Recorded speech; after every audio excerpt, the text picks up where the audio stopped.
Big events like the Super Bowl drive many of us onto our phones, endlessly scrolling social media for new posts, for new information. Some might call it an addiction, including attorneys for plaintiffs in a new landmark case against Meta and YouTube, claiming that their social sites harmed their clients' mental health.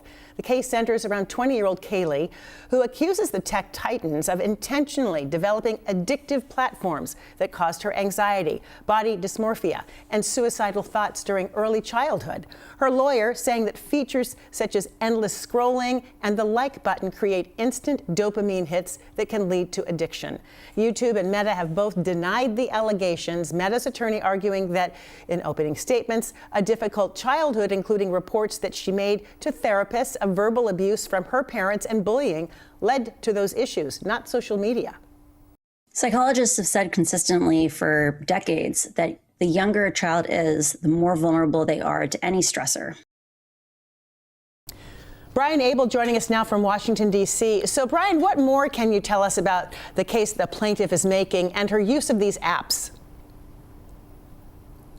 Yeah, there are some other allegations that this plaintiff makes, including that while on Instagram, she both faced bullying as well as sextortion.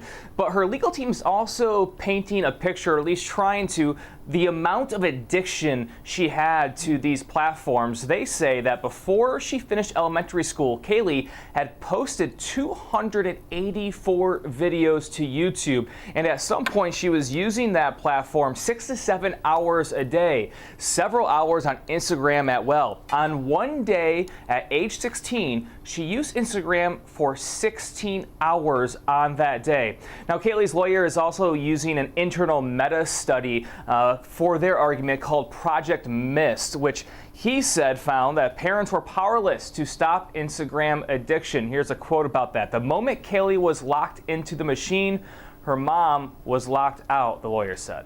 Wow. And Meta and YouTube are the only two social media companies on trial here, but they were not the only defendants in this lawsuit. What can you tell us about the other platforms named in this suit? Yeah, that's right, Joyce. At the beginning of this, it was Meta, YouTube, but also Snap and TikTok. But those two companies decided to settle before trial, leaving only Meta and YouTube, though Snap and TikTok do remain as defendants in other lawsuits moving forward, which really just highlights the stakes of this case because it could set a precedent for all of the future cases moving forward. Joyce? In Washington for us tonight. Brian, thank you.